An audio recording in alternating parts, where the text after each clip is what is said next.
And now, right to your hosts of Down the Garden Path, Joanne Shaw and Matthew Dressing.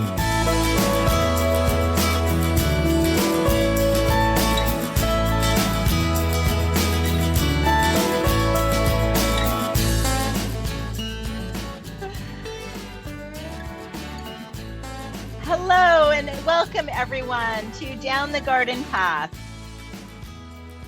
where we discuss down-to-earth tips and advice while doing our best to help you seasonally manage your garden and landscape. Hello there, I'm Joanne Shaw, owner of Down2Earth Landscape Design, and with me is my co-host and co-author, Matthew Dressing. Hello, Matthew. Hello, Joanne, and good evening, everyone, and thank you for joining us. I'm Matthew Dressing, owner of Natural Affinity Garden Design. As landscape designers and gardeners, we believe it's important and possible to have great gardens, which are sustainable and low maintenance, and we want to help you make it happen. That's right, and we are wrapping up No, we're not. We're starting. So someone's show notes. Ignore that part. Ignore that part. Ignore that part. Oh, yay. Yes. Well, hello there. It is August and we are in the heat of the summer. And we know everybody's gardens, are desperate for water these days and desperate for something, a change or some help. So today is an Ask Us Anything episode. So Matt and I are here. We're dying for your questions. Any topic you want to discuss. I know August can be challenging in the garden, can't it, Matt? It can indeed. Like you said, right? We've had such a hot summer. Things are looking stressed. They are baked. They are looking for a little bit of relief. So yeah, just keep making sure that you've got that water. Don't water the leaves. We've got such great humidity. Lots of sun. We'll run into some issues there. So what issues and challenges are you facing in your August garden? We want to hear about them. Ask us anything. You can write us at Down the Garden Path Podcast at hotmail.com. So sorry, I kind of messed up those notes for you. That's okay. That's what doing a live podcast is all about, right, everybody? So we are just human and that's okay. You guys have been great at emailing us questions, even between the shows, right? Like between the episodes. Yeah, that's right. We've had a couple of people write in and say hi. I think I wrote to Beth last night. She was wondering, or the other day, wondering what we were going to be doing today and what we've got coming up next week, which is super exciting and has seen a lot of press lately.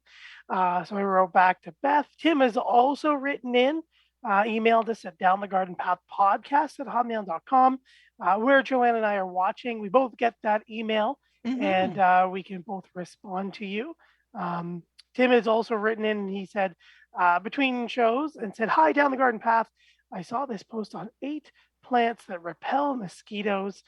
Any information that you can share with us in the future? Thank you. And thank you, Tim, for writing in.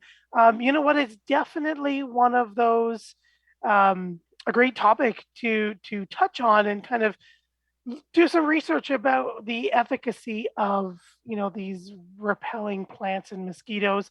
I know we had with David Smorenberg earlier in the year, we had organic pest control.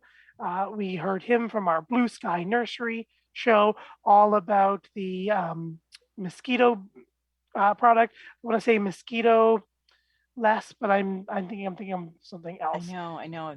I have it. I bought it and I do like it. I'm trying to think of what it's called. Oh my gosh. But it was garlic juice, basically, right? Yeah. Yes. And that you spray on the plants or underneath the plant leaves, and it lasts for so long. Is that how you did it's kind of like the perimeter of your yards. It's not even necessarily plant related. Mosquito barrier. That's why. It's meant to kind of do a perimeter of your yard and that of your patio, that type of thing, of the areas. So it is. I bought the what's it called? Concentrate. And then so you hook that up to the hose and then I can spray. So yeah, so I did find that very effective. He also sent me some of these traps as well.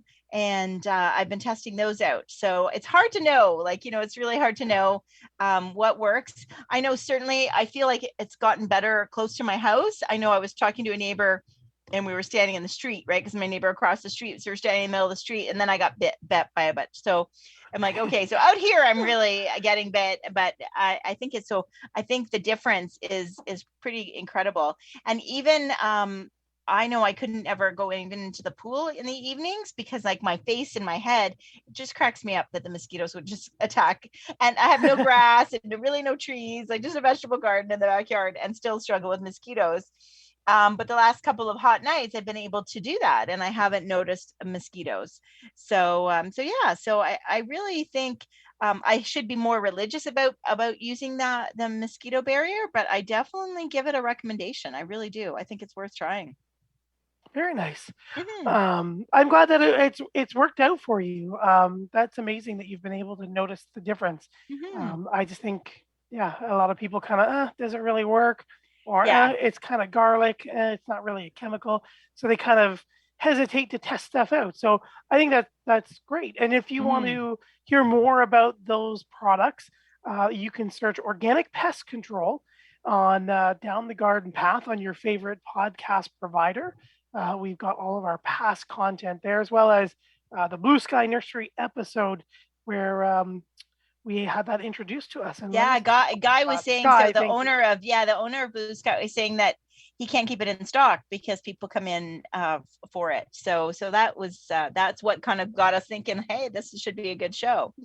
But I feel like, so here people might be doubtful of something like garlic, but then think things like lemon geraniums and different herbs and stuff can really repel mosquitoes. And I just don't see that happening. What do you think? I'm going to say I don't have the mosquito issue, or have had the mosquito issue where I live, to really need to test it out. Okay. My sister lives out Belleville way on some property like you, has a pool, a deck, a little like a living space. We've done some geraniums there and some lemongrass and some other scented foliage things that seem to, I don't know if it's maybe they just think that they see it or they have seen it. I know they have some other bug repellents in play as well. So yeah. So there's always that mixed bag of things. So if you've had your plants work for you, your lemon balm, your lemongrass, lemon or citronella geraniums, let us know. Down the Garden Path podcast@hotmail.com. But thank you very much, Tim, for taking the time to write us. We love hearing from all of you when we are off the show, and we will have to definitely do some further research into some repellent plants, and maybe not even just about mosquitoes, because there's a lot of lore and talk about things like, what foliage plants repel rabbits, or what repels aphids, or what repels.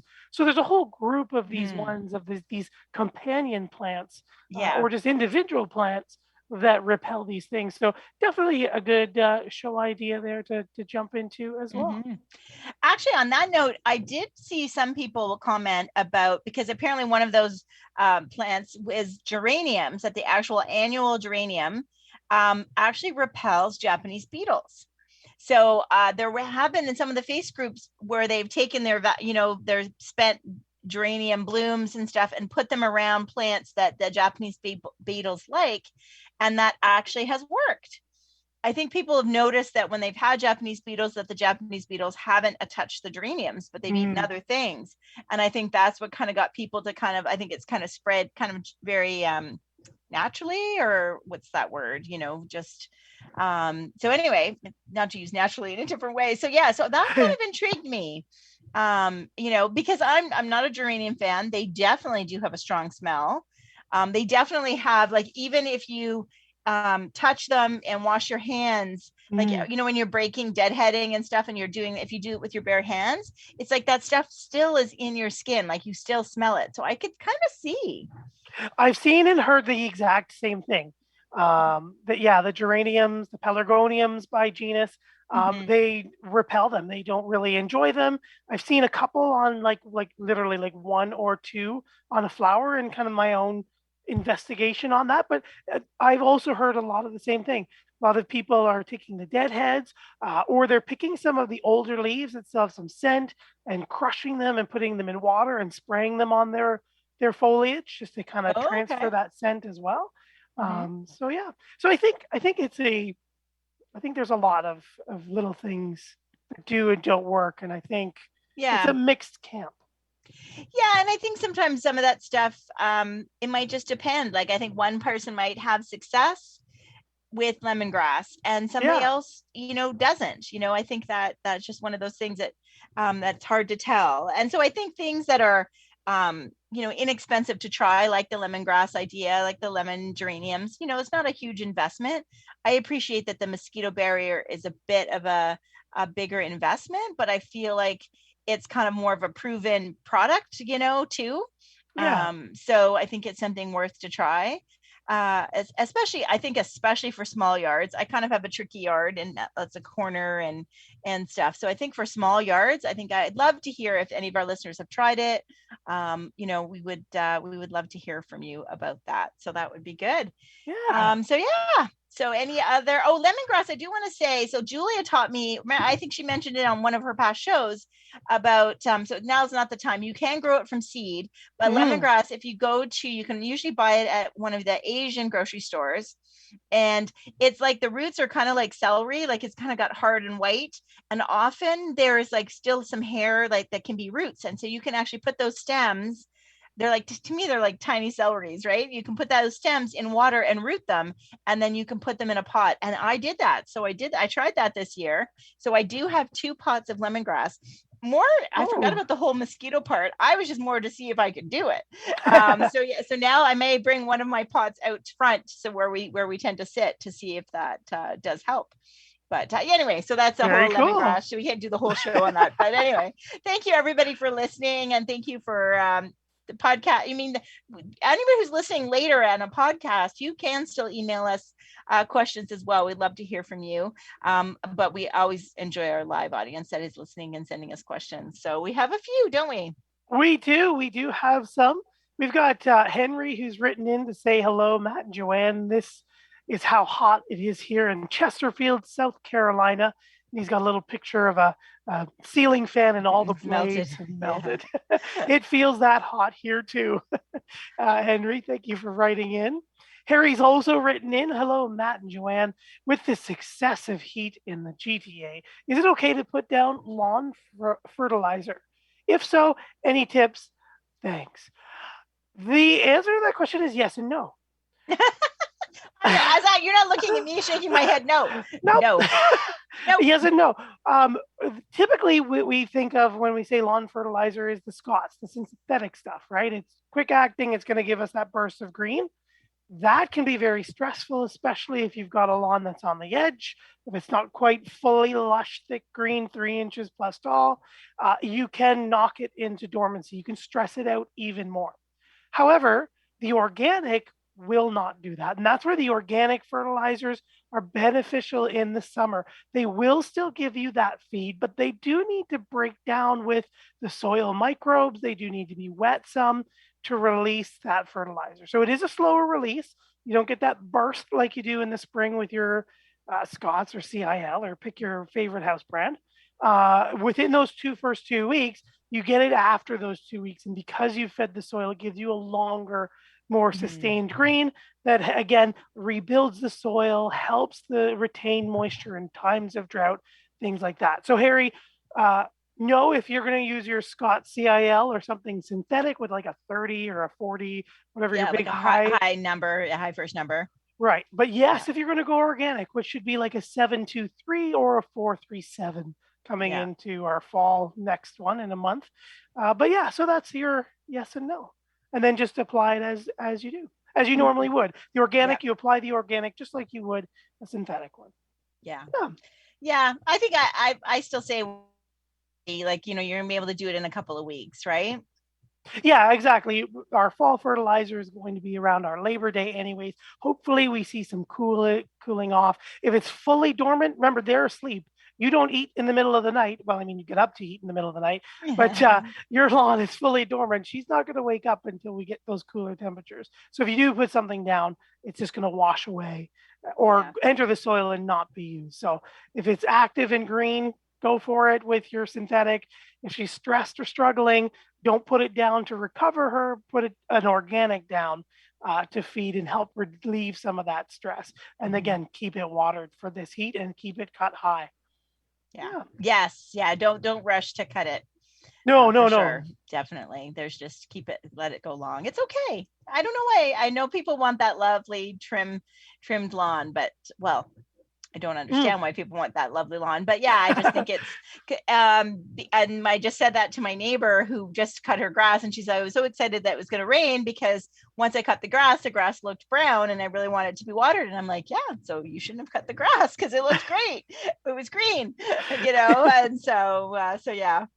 Anyway, so yes. And Greg has written in and asked us about mulch. So he says, I cannot believe that it's August already. Neither can we. What is the best mulch to use, and what is the best way to mulch a perennial bed? Lots, little, high, low, etc. Great question. That is a great question. What is your favorite mulch to use? Mine is composted pine. So yes. I definitely, Greg and all listeners, please steer clear of any of the dyed mulches, the black, the red, certainly the red, sticking with more of a natural mulch. I know we were both a guest on Stephen's show last week, August right? 3rd, yeah. August 3rd, yes. And a question about mulch came up. And so view mulch as it has a purpose. It's not a decorative part of your garden. It's there to break down. It's there to reduce weeds. It is there to hold the moisture in. And you want it to be as nutritious as possible. So I think I love composted pine, and shredded cedar and things like that are fine. Also, there's lots with all our tree damage, and there's lots of free mulch kind of in some neighborhoods, right? Which is fine. The composted pine tends to be quite dark, and I think people like that. Yeah. But it's not dyed dark. Yeah, and I think a good coating, if you really want to suppress the weeds, then you definitely need to do a good coating of it. So, good 3 to 4 inches. When you just held up your hands. Yeah. Yeah, exactly.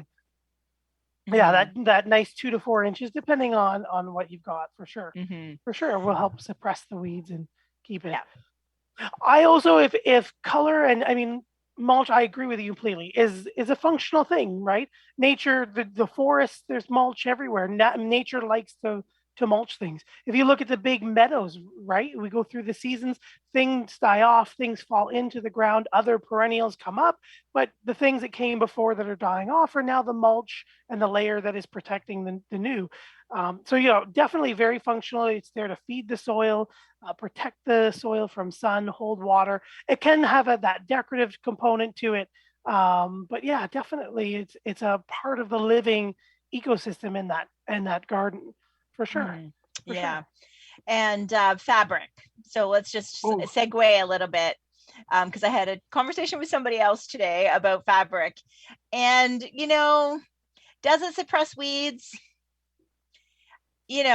No, to me, no, because the weeds still grow on top. His argument was, well, but then they're still easier to pull up than them being rooted in the ground. Okay, I'll get you that. But I think ultimately it comes down to planting. Something's going to die, something's going to die, or you're going to want to plant something else, or both. And then that's a pain, right? You're having to push the mulch aside, cut your little axe, try to, blah, blah, blah. But I think ultimately, to have a successful garden, I think you need to amend the soil often, whether it's with leaves, whether it's with your leaves in the fall, whether it's with mulch, whatever it is. And so I think having the fabric is detrimental to the long-term health of the garden. What do you think? Yeah, I agree with the whoever you were talking to. It is very easy. 3-4 inches of mulch, the weeds, the perennials grow right in it. It seeds in it. It can root and it can grab the thing. It's easy to really pull out. I have a client I work with regularly who has the same thing. But it is basically glorified plastic with some little bit of penetration to it. I agree. If you keep the soil healthy and thriving, and you've chosen the proper plants for the proper space, you've spaced them, you're giving them enough space to grow, you won't need the fabric to compete to take out the weeds. You'll have a proper planting that's going to keep the soil healthy, that's going to be healthy and large itself to fill the space and outcompete the weeds. Because that's what plants do. They compete all the time for those nutrients and that stuff. And having that nice, properly filled, proper plants in the right spot makes gardening just so easy to, like, you're going to get a weed or two, but you're not going to have to spend a week weeding your front bed before to start again, right? So it maybe has a spot if I think of like under rocks, when you have like that fake riverbed, or just, there's a really tough, tight, rough corner on a landscape, and you pin some things down to have some rocks there so that the dirt doesn't allow weeds to come. Like there's between driveways, that strip between driveways, people do the all river rock and things like that's that. That's a spot too. Yeah. Excuse me, there are definitely some functional places, but for a beautiful, healthy garden, flower garden to thrive, I don't see the need for fabric. For any fabric. That's right, for any fabric. That's right. So hopefully, Greg, that answers your question. So the high low, like, I think that just goes, to the 2 or 3 inches at least, right? Yes. Sorry, the one thing I wanted to say to Greg too, when putting down the mulch, leave a gap of 4 to 6 inches around the crown of the plant. Remember, we're going to plant the soil in the pot as level with the soil in the bed, but leave a space, a nice 4 to 6 inches from the crown, the center of the plant around, so that you can water it in it, but then you don't create that little volcano that sweats, or you get, fungus breaking down or other issues right on the neck of the plant, because that can cause stems to die or kill the plant out fully. So I'd watch that too. Give them a little bit of space. That little hole, when it's new, you'll see it, but as the plant fills in, it'll be fine, and she'll adapt and work her way through. Yeah. Okay. Perfect. Lots of questions piling in. Oh, good. Okay, so it'll be faster. Okay, so Walt, this is a great question, Walt. Thank you so much. And you have to send us a picture too. So Walt is saying, my backyard is mostly shady all the time. What plants can I grow that look nice without basically any sun? My yard may get about 4 hours of sunlight per day due to high buildings and trees. Thanks. Cool. You love shade. Nana's garden was shade. I love shade. Yeah. Tons. I mean, there's annuals, perennials, shrubs. There's so many that you can go with. How big is your space? Yeah. I mean, let's give them some perennials. Yeah, everybody's got hostas. So hostas and ferns are obviously an easy go-to. So if we stick with perennials, well, it would help to know what you already had there, but I think of Sun King Aurelia. Yep. Because that's a shockingly kind of yellow foliage plant, Walt, and it does like some water, so especially until it's established. It doesn't really flower, but it just adds that really nice contrast, especially to dark shade. Like having that yellow foliage is great. Yeah. What else? If you like something grassy, you can always use your chasmanthium, your northern sea oats. So North American native, likes the partial shade, grows 2 to 3 feet tall, and it'll vase shape out. So it does need a little bit of width on the top to about 3, maybe 4 feet tall. It's a nice, thick, mature clump. A beautiful fall color, interesting flower, but it kind of gives you that nice grass. Speaking of grass, I think, there's the caryxes and the sedges, Japanese forest grass, again, with that yellows, the whites, the strappy greens. Opposite to your Sun King, I like the Simicifuga, purple black snake roots. Yep. Black snake roots. Yes, exactly. Big. They look good together too. Yeah. Great contrast. Medium to slow growing, about 2 feet to 2 by 2, 4 by 4, depending on the cultivar. But big, beautiful white with a slight hint of pink flowers that are very fragrant for the Mhm. fall, which is a time which is kind of a weird gap. Yeah.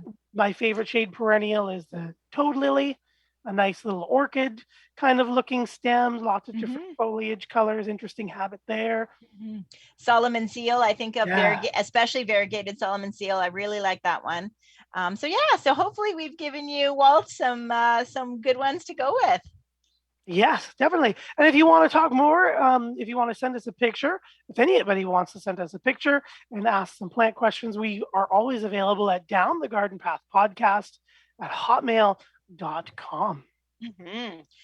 So Irene is asking a great question. She said she did a soil pH test. What is the best solution for raising soil pH levels? Thank you.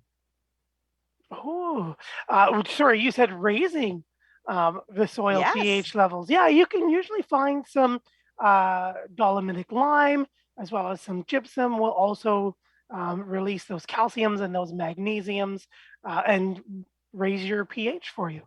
Yeah, Okay. that's pretty easy. You can usually find it in a 9 or 10 kilogram bag. Follow the instructions depending on who makes it. It's usually so many 100 grams per square feet or 11 Yeah. square meters. And you put it down and you just water it in. It does take a little bit of time, Irene, to permanently change and raise the soil bed. So it's not like a one-time thing. You might have to do it a couple times. But yeah, anything that is a dolomitic lime, sometimes you'll see as well from Fafard, pH up kind of a deal. And then you'll see that in the liquids and the aquarium and like the aquaculture and hydroculture, pH up, but you'll often some kind of see that little arrow, raise your pH. And if you look at it, it's dolomitic lime. So yeah. I'd love it, Irene. I'd love to hear more about how you did the test. I know I did one for our book. I also believe I need to raise the pH of my garden. I'd love to hear if you did one of those or if you sent it away or what you did. So I would love to hear more about that. So that's great. And if you're talking about your flower garden or your vegetable garden, I'd also love to know. Yeah. And for those wondering about it, we did do a step-by-step in the book. I saw you with our book. Page 35. Page 35, we talk about doing a soil test. So for our listeners who are going to buy our book or have bought our book, you can check out step-by-step on how to do a soil test. That's right. And Irene, remember too, the lawn likes it fairly neutral, but most plants like a range of a pH of about 6.2 to about 6.7. And sometimes even, depending on who you are, closer to like 5, 9, or 6. And at that pH range, all of the iron, nitrogen, phosphorus, calciums, molybdenums, they're all open. That's their most availability. So you don't need a perfect neutral. You can be slightly acidic, and that will be beneficial. As you get closer to neutral, things like iron start to lock up and narrow down. So yeah, so you don't have to aim for that perfect neutral. Right. Okay. So I found in my notes on my phone, my test: K is adequate, N is depleted, and P is deficient. Oh, so you need some phosphorus. Okay. Yeah, so phosphorus, you need a little bit more phosphorus. Phosphorus is very immobile in the soil. It's can translocate within the plant, but it likes to hang out in the soil. So what you want to do is when you're planting things, or the next time you add or disturb your soil, you can put some right where the roots are going to find it, because it might literally move an inch in all directions eventually in there. Depending on your mulch, going back to our mulch question, the big chunks of chunky mulch, as you were saying, like composted or shredded, those big chunks take a lot of nitrogen. The soil microbes try to break it down, but they use that nitrogen to fuel their processes and divide and multiply, and they will steal it from the soil and the plants surrounding them to break down that mulch. When the mulch is done and those organisms die, the nitrogen's released again. So it's not gone forever, but yeah, so adding some ammonium nitrate or nitrates of some sort to your lawn as well. Good. Yeah. Thank you. There you go. So Bob has written in. He's asking us, what is the best time to water my plants? Some of my friends say that it doesn't matter as long as I water them. Is that true? Yeah, Bob, if things are stressed, if they're thirsty, if they're wilting, they need it now. Like, who cares if it's noon or 3 or 2 in the morning? Get her down. But the best time, I always say, is first thing in the morning or sometime before, uh, usually 10 o'clock, just to avoid any water stress. Usually, basically, once the sun comes and starts to warm them up and things get growing, give them an hour or two to start photosynthesizing and respiring, and they're going to start using that water up again. If you do it late at night, a lot of people, I always see it, it makes me cringe. They're just sitting there because it's a busy, I can't blame them either. It's a busy day after spending the day in work, and they're just kind of hosing their plants to make them cool. But now you're leaving free moisture on the foliage and in little nooks and crannies of other material. And that's where your powdery mildews and other funguses and other diseases that might spread out into your garden are sitting there with the free moisture that doesn't evaporate until it warms up the next day to multiply. And some of these species only need 4 to 8 hours to go through their complete life cycle. And then you water again the next night and you're spreading all the spores. So that's why in the morning, you've got the sun. It's going to stir the atmosphere. You're going to get a little bit more airflow. You're going to get the sun itself to warm things. The plants are going to use the water, and it's also going to start to dry out some of those surfaces as well. And then just for that reason, just kind of try to avoid the leaves. Yeah. Good. So there you go. Good answer. There you go. Thank you, Bob. So we've got a whole bunch of questions still coming. Thank you everybody who is writing in and tuning in on this lovely, very hot August evening. We appreciate you, and we send you our love. I'm going to jump in and say thank you to everybody again joining us here on Reality Radio 101, whether you're listening live or you're listening to the podcast. We thank you. I'm Matthew Dressing, here with my co-host and co-author, Joanne Shaw, and you're listening to Down the Garden Path. Joanne and I enjoy hosting Down the Garden Path each week, bringing you interesting and relevant topics to help you achieve a great garden. We learn right along with you from our research and from the guests that join us here on the show. Don't forget, you can spend more time with us down the garden path. Follow us on Instagram and Facebook at Down the Garden Path Podcast is our handle there. You can also find us on your favorite podcast provider. And while you're there, please hit that subscribe button to be notified of new content. And please don't forget to like, share, and leave us a comment. We love hearing from you. You can always write us here at the studio, in studio101@gmail.com, but you can reach us directly in between shows at Down the Garden Path Podcast at hotmail.com. Joanne and I can respond to your questions. We love it when you share lots of pictures with us. And I think it was Jamie who sent in a picture of their beautiful dendrobium. They're living in the south. It's out in their backyard attached to a tree. It's beyond words spectacular. So thank you so much, Jamie, for sending that in while we were between the shows. Also, don't forget to check out our websites. You can always find us there. Down2Earth.ca is where you can find Joanne with all her social media links there. And you can find myself at www.naturalaffinity.ca as well. Wow. That was a mouthful. So yeah, that is always a mouthful. I know. Well, Karen is asking us if we know a rain dance because we need some rain, and we got some a little while ago, but we certainly didn't get enough. So here in the GTA, I'm sure there's other places in the North America that need some rain too, but we definitely do. So Karen, and for those longtime listeners, we'll see. Nobody said anything yet, so I'm going to spill it now. But our longtime listeners will probably remember, as I say, tomorrow is our shared birthday. That's right. We both have the birthday of August 9th, funny enough. Do.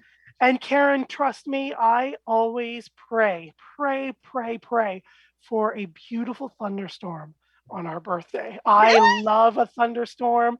I'm like, nature, please, just a nice dark. Oh no, Matt, I've got too much work to do. I've got jobs going on. I've got plantings to do. No. I don't want rain. I can't believe you do that. Joanne works on her birthday. It's a day off for me. Every year it's like a national holiday for me. Yes. Yes, and So, I am foolishly working. I am slammed, man. oh. So I'm going to start delegating to you. So yeah, so it is funny that it is both our birthdays. So Yes. yeah. So Kim has written in. I can't believe you're well, hopefully you'll get the storm tonight so that you don't have to have it It tomorrow. was supposed to all day. I would be happy with rain going into tomorrow. I know. Most certainly. It hasn't. So so Kim has said that she has screwed up this year. I did too, I think. But is it too late to grow a pumpkin for Halloween, even if the pumpkin would be very small by October 31st? Thanks. You know what, Kim? I'm gonna tell you what I told myself about my my tomato. I started it in like the second week of July, I think. Yeah, and from like a little seed, I didn't buy one. But you know what? It's actually about 14 inches tall, and I can see the first truss of tomatoes coming. So I'm going to get some. What you want to do, Kim, is find one you want to grow, but watch for the days to maturity. You want to see how long it's going to take, and if it's going to go beyond October 31st, you may not get anything. Some of them are 120 days. Yeah. We literally just don't have that many days left. So take a look. There might be some dwarf pumpkins out there, but it's all that days to maturity type thing. So if you can get one that's before that, give it a try. Why not? It is fun. You can see how well they're going to do in your space, in your yard, in your container, and you'll definitely learn for next year. Maybe it is just in a container that you grow, and you bring it in and see what happens.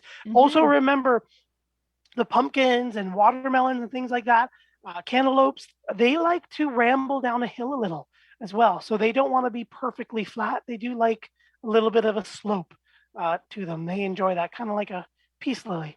She likes to wilt before, and they just respond much better. Okay. Anyway, so yeah, good luck, Kim. Yeah, and on that similar note, Anne has written in and she said for next year, seeds or plants regarding growing tomatoes. Thanks. Yeah, it's a hard one to answer. Yeah, I mean, and if you've seen some tomatoes out there at your local garden center, or you have, somewhere you get plants, maybe you have a friend or a local farmer's market or a garden center that you enjoy frequently or frequenting, and you say you've seen stuff that you really like, their tomatoes there, grab a plant. They're definitely ahead for you. They've done the growing part for you. But again, it's really easy to grow and start some tomatoes inside. Just pick the one that you're interested in growing. The one that I grew, I think, was a black cherry tomato. And just watch on the package how many days you're going to start it inside before your local last frost date. And it's pretty easy to go. Get a grow light, or if you have don't have a grow light or a space, you can often buy individual full spectrum bulbs or grow bulbs and just put it near your favorite lamp where you can watch it and water it and enjoy it growing as the spring days warm in your space. And then when their last chance of frost is gone, put her out and you're good to go. Yeah. So pretty easy either way. We do have several past episodes that kind of walk you through that in even more detail. But I think if it means if you want to try something new and different, and that's what I ended up this year. Normally I am all about buying it from the grocery store, or not the grocery store, sorry, the nurseries. But I did get stuck a couple times where what I bought wasn't what grew. Like I bought, I've gotten a couple years where I've wanted a cherry tomato plant or a grape tomato plant, and I got something else. And I get that can kind of happen. But also I feel like that most places just grow the same kind of things. So I bought my seeds this year from Julia. To give a shout out to our friend Julia Demacos from Garden Girl. And I've got yellow pear-shaped tomatoes and pink bumble tomatoes because I want to try something different. So I think if you want to try something different and unique, like you mentioned the black cherry, then I think looking for seeds, you can start doing that shopping now. But if you're fine with the Sweet Million and the basic tomatoes that all the nurseries carry, and I think those are easy for them to mass produce, right? Yeah. You just don't get a lot. There's just so many varieties that I don't think they get a lot of space on the benches. So that's my shout out to why you would go with seeds over plants. I think it's variety, personally. Agreed, totally. There's so many neat tomatoes. I'm growing a dwarf tom hat tomato, out Oh, on my balcony, and things, no, I maybe 10 inches tall, but maybe like 14 to 16 inches wide. Takes a nice little 2-gallon pot, and she's doing beautiful. She's filled with tomatoes, little excellent. cherries. So I also often think of Emma Biggs when I think of tomatoes. Obviously, Hmm. the queen of tomatoes. That's right. I think she often sells a lot of her plants and some of her seeds as well at emmabiggs.ca. That's So right. shout out to Emma as well. We were just on their show, and Yes. so yeah. Yeah. So everybody wants to pop over to the Food and Life podcast. Yeah. You can hear Matt and I had a half an hour and joined Emma and Steve on their show, and we had a blast. It was really fun. So we'd love for you to listen to us there. That's right. And that kind of leads right into Eric's next question. Hi, Joanne and Matt. How's the book going? Just remember, Christmas is approaching. Yes, Christmas is approaching, and we are available to sign books for those who would like a signed copy.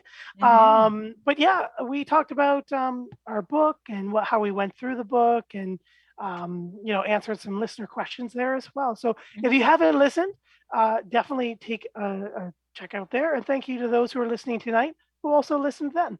That's We right. saw some familiar Oh names in yes, our there were quite questions. a few. Yes, that they're a fan of both shows. And you keep saying you keep offering that we can sign books, but we haven't figured out quite the most economical and financially or economical and like easy system to actually do that, especially if you're not in the GTA. So I don't know, Matt. So I think we need to stop promising people that. I don't know. We'll have to talk about it. So we have a few Where places there's a will. coming up in Toronto, and definitely, Eric, we will be definitely promoting it even more at Christmas time. So everybody, it's available on Amazon. We would love you to buy it, share it, review it. Let us know what you think. We would love the feedback. Yes, especially if you've purchased it on Amazon. Those reviews go a very, very long way to just helping us with the book and just reach more people. And we just love the reviews and hearing how you've enjoyed the book. Yeah. Are you looking at the next question from All Other? Has sent in a picture of Yep. And some, I can't open it. What is it? oh, it's a branch covered It's a in money tree. $20 Canadian It's bills. a money tree. Money tree. Yeah, Hi Gardening Show. I finally developed it. So All Other has finally money does grow on trees. Mm-hmm. We wish. And just the way food prices go. Whew. Yeah, might be.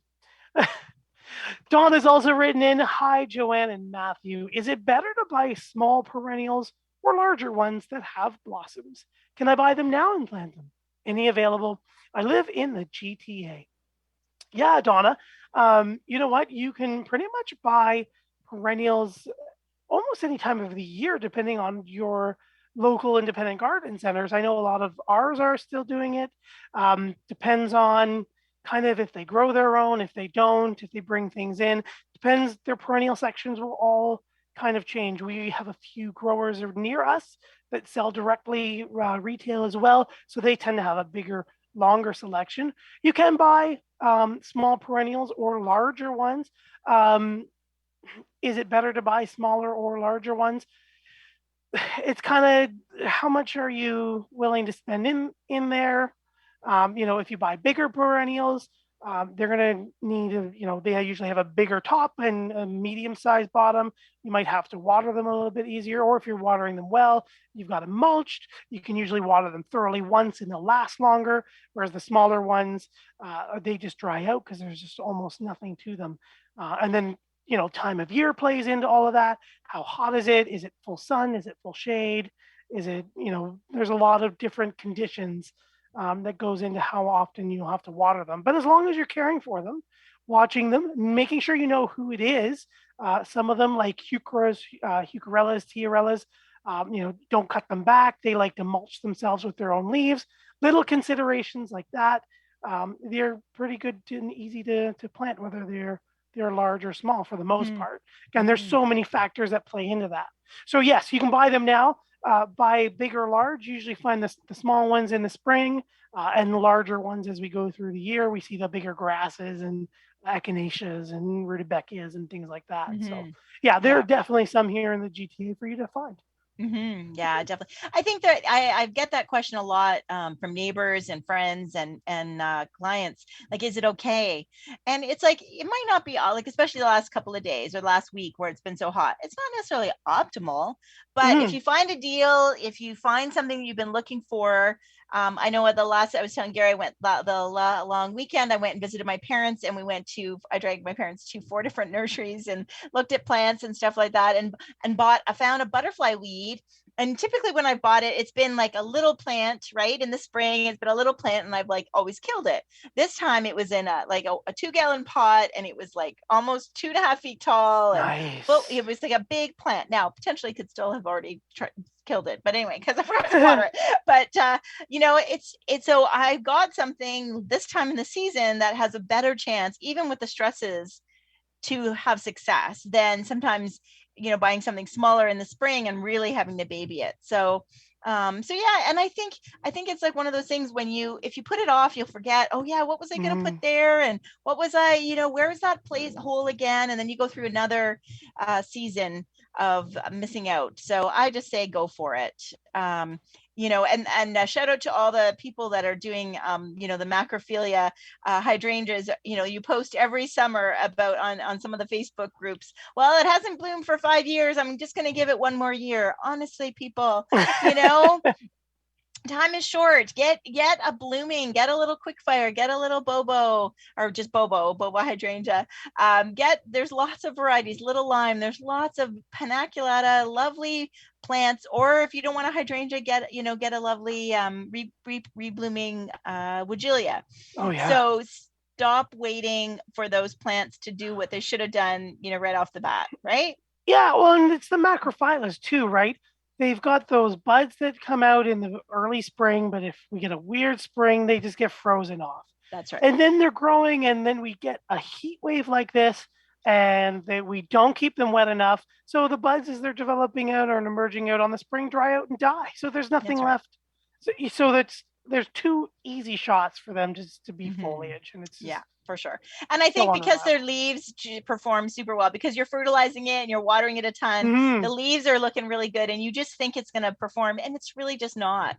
So I think you're just wasting the space in the garden, especially if you have a small garden.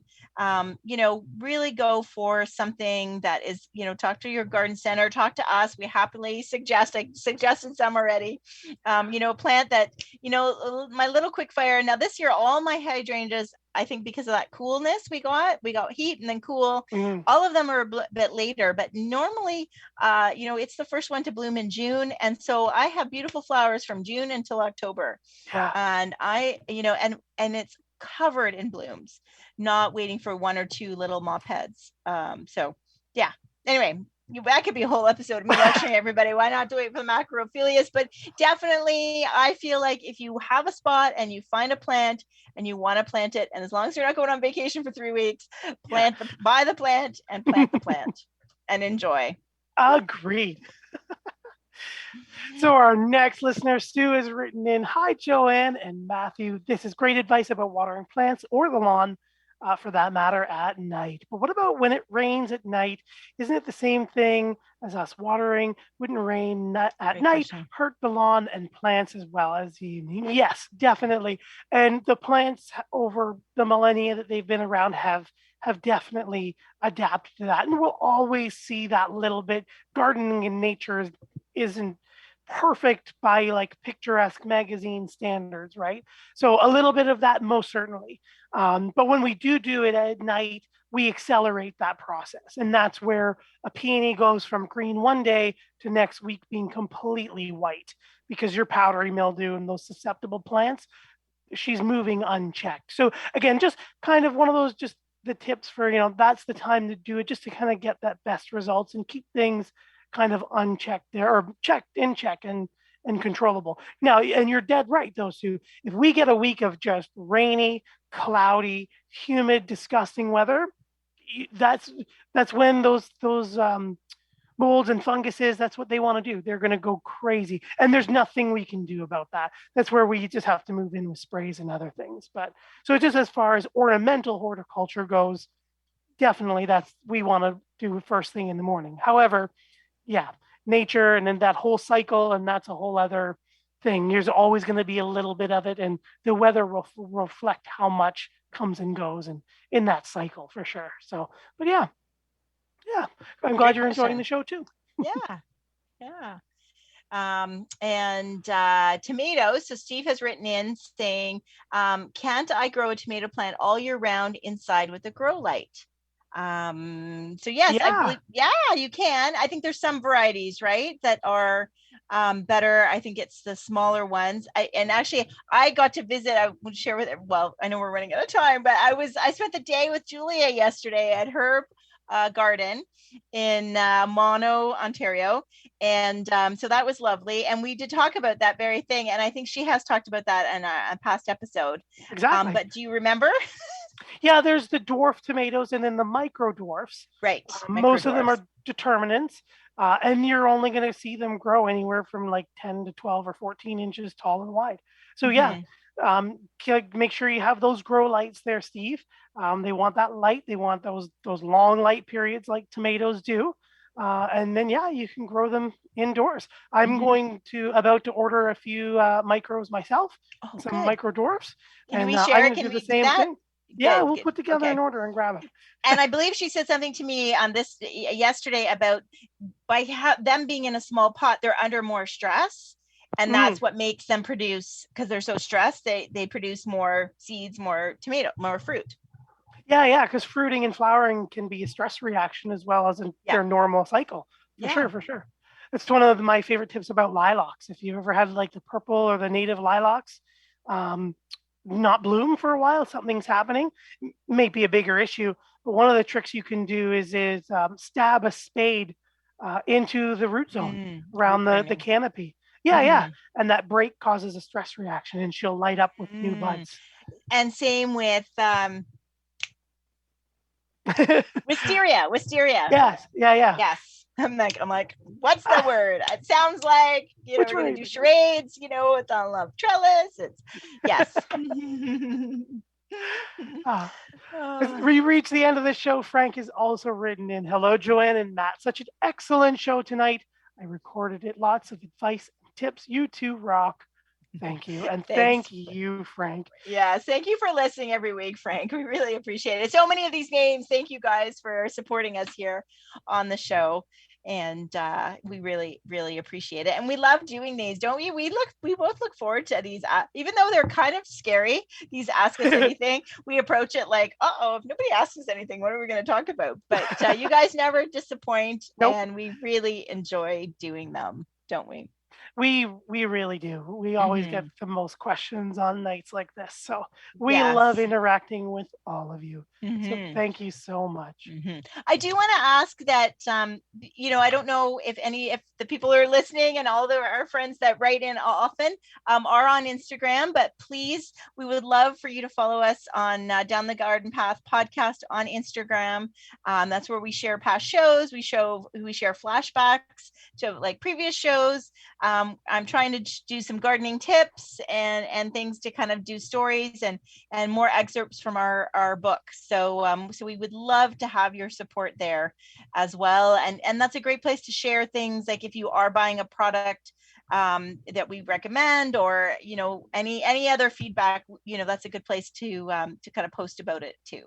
That's right. And you know what? If you're not on Instagram or Facebook, write us at Down the Garden Path Podcast at hotmail.com and tell us where you are. Maybe there's a platform that we haven't moved to yet that we should be on for you. And so we'd love to know where you're spending your social time online so that we might join you and or reach you there more easily. That's right. And as always, please send us your ideas for future shows. I'm excited. We are talking, we're doing butterflies next week, aren't we? Yeah, I think it's Mary Phillips is joining us next week. Yes. Talk about monarchs and the monarch decline. I'm going to totally forget which foundation, Natural Wildlife Foundation, I think she's from. Yes, the National Wildlife Federation. Federation. So yes, so I'm really excited. They reached out to us to do the show, and so we are very excited to have Mary on and to talk more about, because I'm sure there's even more things that the National Wildlife Federation looks after and can tell us and educate us, and that's really important.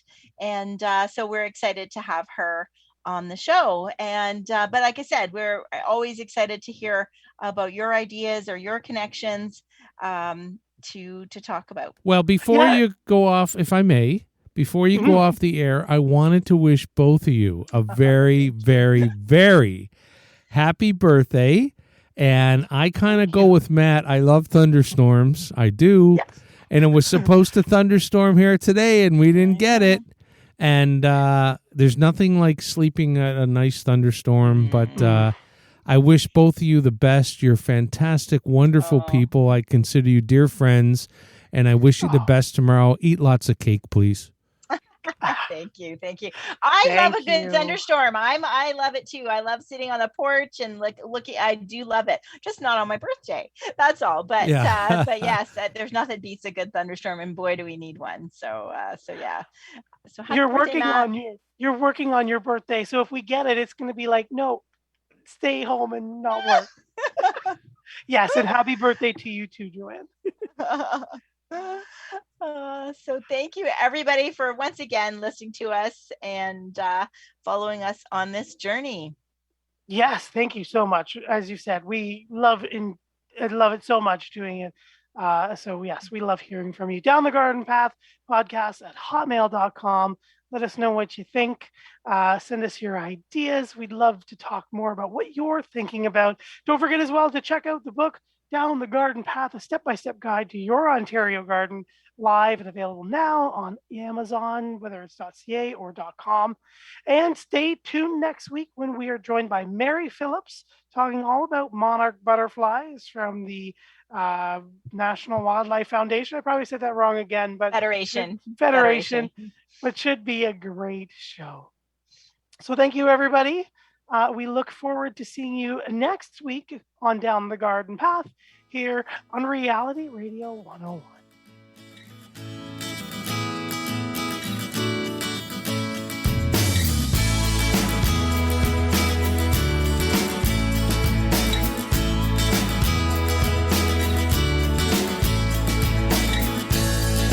Thank you for listening to Down the Garden Path with your hosts, Joanne Shaw and Matthew Dressing, right here on Reality Radio 101.